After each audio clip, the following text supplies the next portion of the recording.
Maître Black Oya, homme de droit.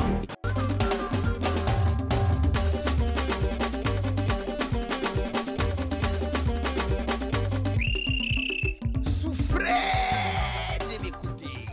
Madame, vous êtes venu, j'étais en train de discuter avec Frère Calvin le Juif. Vous m'avez coupé la conversation avec les pleurs. C'est quoi ces pleurs-là? C'est quoi? C'est une rupture d'amour? C'est un deuil? C'est quoi alors?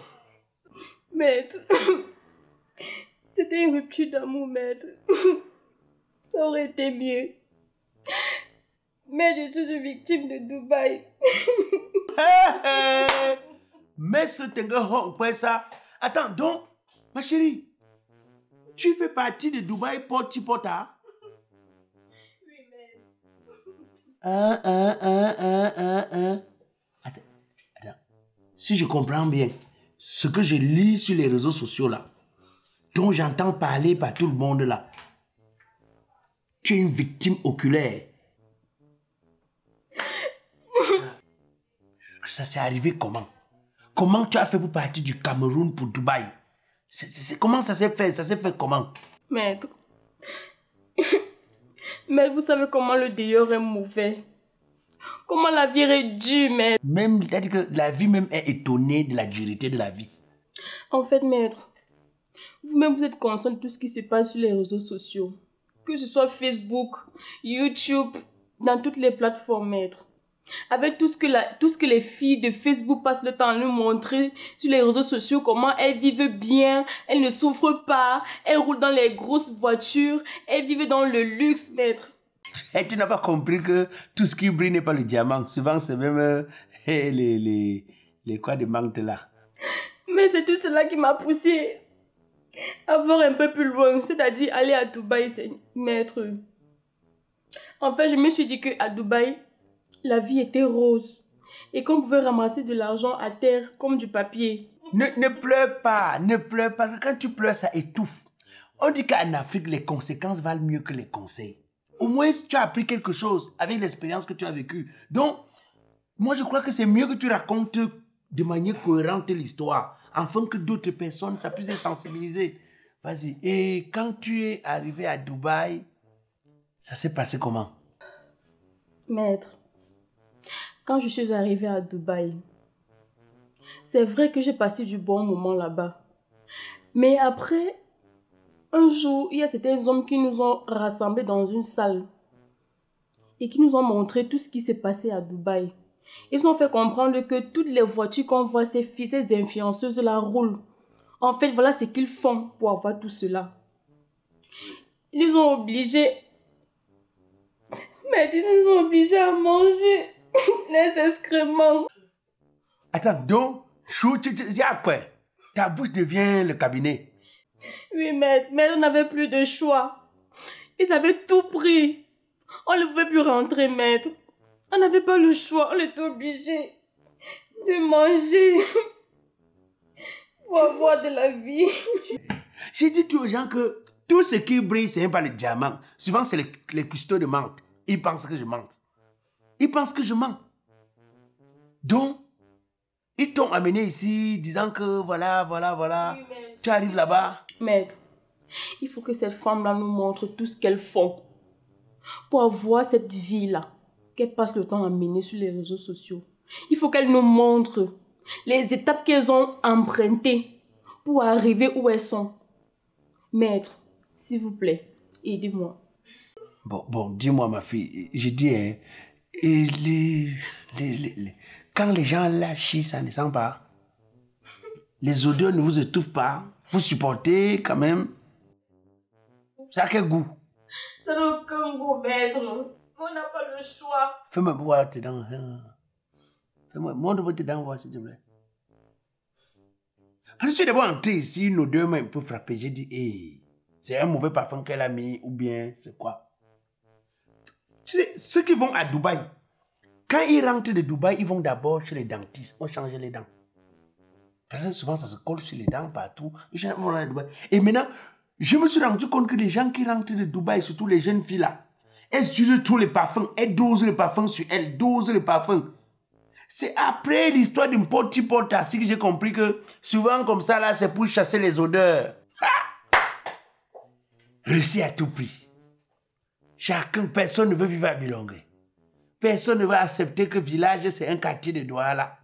Tout le monde veut vivre à Bonamoussa, à prison. Mais le prix à payer alors, c'est ça qui n'est pas facile. Ma chérie, ce que tu as vécu, hein, je te comprends. Je comprends ta curiosité. Je comprends ton ambition, ta volonté de vouloir changer ta situation, de vouloir faire les choses. Ce n'est pas ta faute. C'est la faute de ce pays. Non, c'est la faute. Je dis ça, je ne dis rien, mais je dis que c'est la faute de ce pays. Quand un pays n'a plus de repères, ça devient dangereux. Quand un pays voit ses repères se perdre sans rien faire, c'est ce à quoi on s'expose. On me dira que non, il n'y a pas que le Cameroun, il y a aussi la Côte d'Ivoire. Mais moi, je parle de chez moi. Je ne parle pas des autres. Je parle de ce que je connais. À une certaine époque ici, quand tu t'assieds comme ça, tu dis que le domaine du football, on dit Albert Roger Mila, tu sais, c'est le repère. Samuel Eto'o, repère. Tu disais que, par exemple, les personnes intelligentes et tout, et tu choisis un côté. On te dit qu'il y a par exemple quelqu'un comme, même en termes de droit international, on va te dire Kamto. Tu vas prendre, par exemple, on dit que la première femme avocate au Cameroun, c'est Madame Alice Com. Ça fait rêver. Tu vois, ça fait rêver. Tu sais déjà que, on disait que bon, dans le domaine du journalisme, Eric Tinge. C'est que tu peux ressembler à Eric Tinge. Tu peux ressembler à Jean-Martin Nundi. C'est-à-dire, chaque métier avait des repères. Comédie, Jean-Michel Cancan, tu as ton repère. Chaque domaine. On te disait qu'on a des ministres qui ont travaillé avec une certaine valeur, on te donne un nom. Tu dis, oh, quand je serai ministre, je ferai mieux que lui. Mais aujourd'hui, est-ce qu'on a encore les repères? Nos repères, c'est qui? C'est les filles qu'on voit sur Internet parler des problèmes de sang caleçon, des problèmes de mariage qui a été plus rapide que quelqu'un qui a la faiblesse sexuelle. Tu t'es marié lundi, mardi, le mariage est fini et tout. Voilà les problèmes sur lesquels nos repères, voilà les gens, voilà nos repères. Elles sont sur Internet pour parler de leurs histoires de sang caleçon, les Vemba, on fait que, et tout ça là. Voilà nos repères. Les filles là sont les Vemba et tout. Voilà, nos repères aujourd'hui, c'est sur Internet. Les filles qui disent comment, non, ma nouvelle voiture, ma nouvelle... C'est-à-dire qu'elles passent le temps à nous raconter des histoires sans véritable consistance pour le cerveau. C'est ça qui est dangereux aujourd'hui pour la jeunesse de ce jour. Je prends un exemple banal. Quand un jeune est au quartier, avec la pauvreté que le pays ici cultive désormais, un jeune au quartier, il regarde Poupi, il dit, ouh, je voudrais être comme Poupi. Je voudrais être comme Mireille Blanche. Je voudrais être comme Coco Emilia. Parce que la petite fille à la maison, elle regarde la qualité de l'habit que Poupi porte. Elle regarde le genre de chaussures que Poupi met au pied. Elle regarde le snap de Poupi, c'est lunch de Poupi. Elle regarde la qualité de voiture que Mireille Blanche roule dedans. Elle regarde le genre de voyage que Comille a fait, se dit, non, il faut que je sois comme elle. Si par exemple elle décide de faire le cinéma pour ressembler à Mireille Blanche et Poupi, enfin d'avoir aussi, parce que quand tu regardes la société de Mireille Blanche, là, son truc, il fait les ongles, ou c'est Nadia là, c'est un investissement de pratiquement 70 millions. Tu regardes le launch de Poupi, c'est pratiquement 70 millions. La fille se dit, ok, elles ont toutes commencé par la comédie et c'est la comédie qui leur a donné l'argent là. Elle vient commencer à faire les sketchs. Elle joue dans 2, 3 séries. Elle est même plus intéressante et elle connaît même un succès au-delà de ce que les autres, celles qui étaient les repères, ont connu. Sauf qu'elle constate que malgré ce succès, elle ne parvient pas à se prendre en charge, c'est-à-dire payer le loyer, s'occuper d'elle. Et elle commence à se poser la question, mais les filles ont fait comment pour arriver à ce niveau? La comédie qu'elles ont fait, moi-même je suis dedans. Je ne vois pas toujours les retombées. En ce moment, l'esprit s'ouvre à toutes les possibilités. Et c'est là où le diable qui rôde à côté, les mauvaises personnes qui sont autour de nous, autour des travailleurs, s'approche pour faire des mauvaises propositions. Sur l'autre temps, tu crois que c'est la comédie, qu'elle fait la comédie plus que les qui? Allez, ça. C'est parce que elle va à Dubaï, il y a un truc là à Dubaï. Tu vois pas combien tout est là à Dubaï là. Quand elle part à Dubaï là, c'est pour faire telle chose, c'est pour faire telle. On ne te dit même pas encore la vraie chose qu'on fait à Dubaï. C'est qu'on arrive à Dubaï, qu'on te dit que mon ami, tu as dit que tu ne veux pas ça. Tu sais pas que c'est ce que les filles là font pour. La fille se retrouve en train de se jeter dans quelque chose qui va la tourmenter, qui va la tuer à petit feu. C'est ça. Mais la faute aussi à ces réussites qui n'expliquent pas le processus de leur réussite. C'est pourquoi tu vois dans certains pays, les séminaires de motivation sont organisés par les gens qui sont partis de rien pour réussir, ou par les gens qui ont réussi dans certains domaines. Ils racontent leur parcours. Notre pays doit pouvoir organiser des séminaires de motivation dans les universités, dans les écoles, doit pouvoir faire des séminaires de motivation, que les gens viennent participer pour que des réussites, ceux qui sont considérés comme les réussites, racontent leur parcours et leur processus de réussite. Mais comme dans ces pays, c'est-à-dire on est dans l'égoïsme, personne ne déclare ses biens, même ceux que la loi dit qu'il faut déclarer, ne déclarent pas les biens. Deux seuls savent où l'argent vient. On se retrouve perdu. Si Poupi disait aux gens que, moi par exemple, mon argent que vous voyez là, j'ai travaillé dans la comédie, j'ai eu une certaine image, une certaine notoriété. Cette notoriété m'a permis de représenter des marques. J'ai gagné de l'argent avec les marques. Ces argents que j'ai gagnés là, je repositionnais ça par exemple pour produire ma série, La Nouvelle Épouse. J'ai vendu La Nouvelle Épouse par exemple à 100 millions de francs CFA. Et c'est donc cet argent que j'ai pris pour ouvrir mon lounge. Les jeunes comprendraient que c'est un processus. Parce que quand un jeune reste au quartier, voit Mireille Blanc, seulement que, elle a seulement tourné le film et puis elle a fait un investissement de 70 millions, ça veut dire que ça donne beaucoup d'argent. Sans comprendre que dans le métier que nous faisons là, il y a le show et il y a le business. Ça donne show business. Le show, c'est ce qu'on fait là, on fait des petits trucs pour animer les gens. Mais le business maintenant, c'est le côté intellect que tu mets derrière, le développement que tu fais sur la notoriété que tu as pour pouvoir rentabiliser ta notoriété. Notoriété, c'est une chose. Notoriété, c'est comme un produit. Si on ne le vend pas, on n'aura jamais l'argent. Tu as le produit, mais il faut le vendre. C'est tout ça qu'il faut qu'on explique aux gens. Les jeunes courent pour aller entrer dans ces histoires comme ça parce qu'on ne leur a pas expliqué comment les réussites ont procédé pour atteindre ce niveau-là. Donc, ce n'est pas ta faute. Ce n'est pas ta faute. Je te comprends, ma fille. Je te comprends. Moi, mais tout ce que je peux te dire, c'est que il faut savoir une chose. Apprenez à regarder sans jalouser, sans envier, sans être aigri. Parce que c'est l'envie de réussir à tout prix, sans chercher à comprendre le processus qui vous jette dans tout ça. C'est à cause de ça que vous vous retrouvez en train d'aller manger les choses. Et donc, quelqu'un mange la nourriture, ça arrive dans son ventre. Les déchets de ça qu'il va jeter, tu prends aussi maintenant. Merci, maître. Merci vraiment beaucoup. Ça m'a permis d'avoir certaines idées. Je crois que prochainement, je vais essayer de travailler dans mon pays pour ne plus aller ailleurs.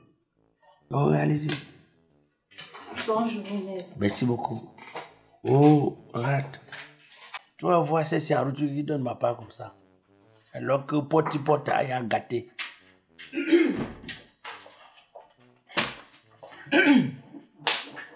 Maître. Oui. Vous avez le temps, maître. Vous savez pas comment est-ce qu'on a dans un bureau, on dit bonjour, on se présente. Vous savez pas ça?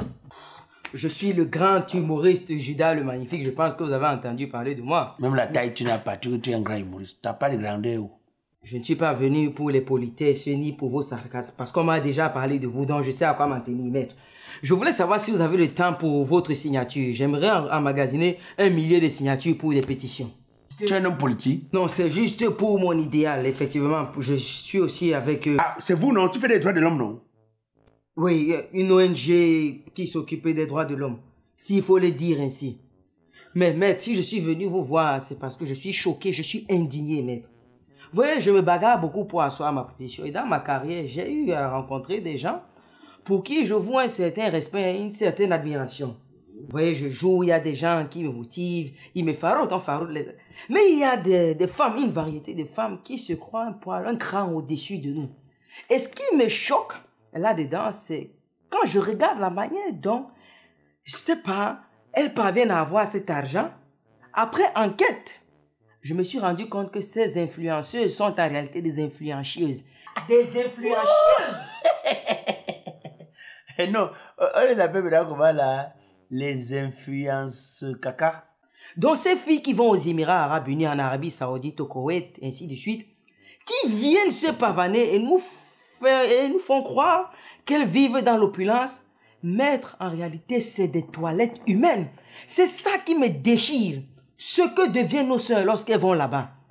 Et je ne sais donc pas si je pourrais encore un seul instant adresser la parole à ce genre de filles qui font des vidéos, on les envie à tort et à travers, vous-même, vous leur courez après pour sortir avec, demander les numéros de téléphone, ainsi de suite, alors qu'elles ne valent absolument rien.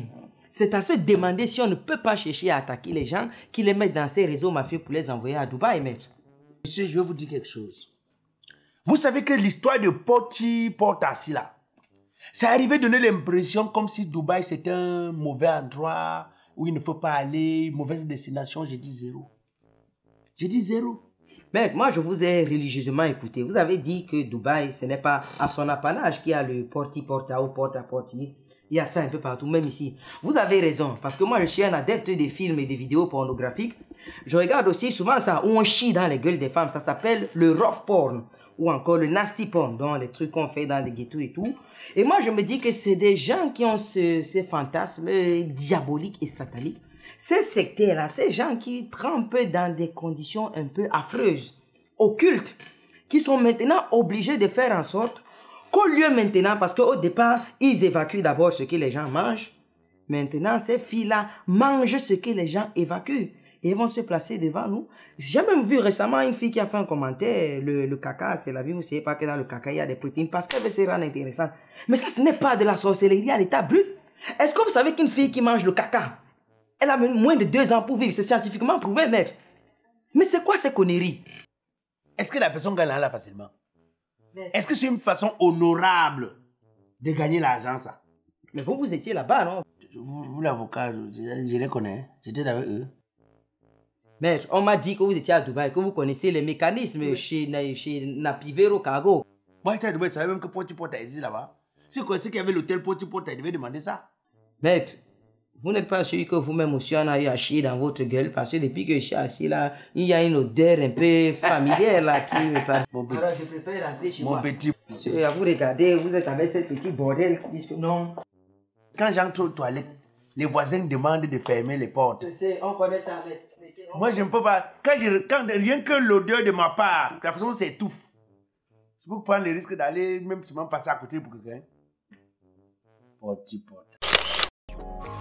Groupage Signy Logistics vous offre les prix imbattables du transport Italie-Cameroun. Et ce n'est pas tout. Désormais, hors de l'Italie, Signy Logistics est à votre service. Pour vos transports de marchandises, voitures, conteneurs, la meilleure adresse, c'est Signy Logistics. Contact Italie Direct et WhatsApp 0039 33 13 17 05 90 ou 0039 33 49 44 70 23. Cameroun 00237 696 79 31 56. Avec Signy Logistics, le transport devient un jeu.